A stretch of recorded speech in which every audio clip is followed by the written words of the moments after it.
The other day, somebody asked me if introverts are less adventurous than extroverts. So I wanted to take some time and answer that question as an introvert. My name is Karen Dudek-Brannan, and I help pediatric therapists become better leaders so that they can make a bigger impact with their services. And I'm talking about introversion because I know that there are a lot of educators and therapists who are introverts, and also there are a lot of therapists and educators who are working with clients and students who are introverts. So I think this is a really important topic to cover because it's often misunderstood. So as far as being adventurous and as to whether, introversion is correlated with, the tendency to be less adventurous, that's actually not true. But it does mean that there are certain activities that someone might be drawn to that maybe an extrovert wouldn't be drawn to. So because introverts are a lot more comfortable being alone, they might have a tendency to do things that are adventurous things that require a lot of alone time that somebody who likes to be around people might not necessarily do.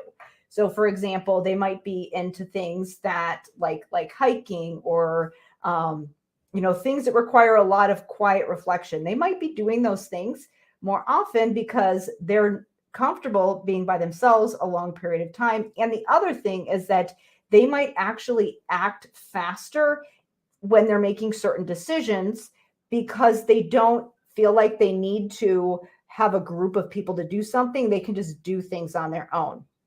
I know that a lot of times when I make a decision, it is well thought out, but because I a lot of times like to do things by myself, I actually can move really fast with it and get things done very quickly. Now, that's not always the case. Sometimes it is beneficial and you do actually move faster when you have a group of people, but there are a lot of times when all this coordinating and needing to get other people's opinions and interact with these other people in order to make a decision does end up meaning that you don't act as quickly and that you might get held up.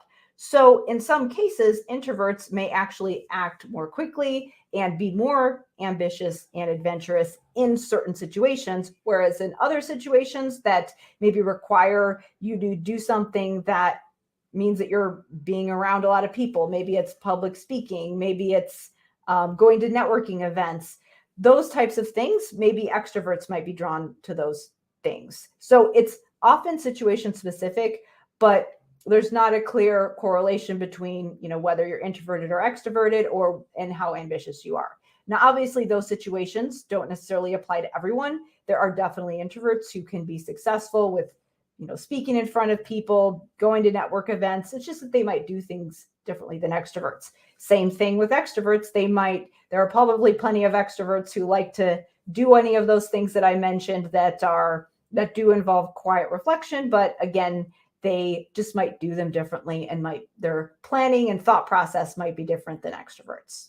So if you found this helpful, I definitely go follow me at Dr. Karen Speech and Language on Facebook or Dr. Karen Dudek-Brannan on Facebook.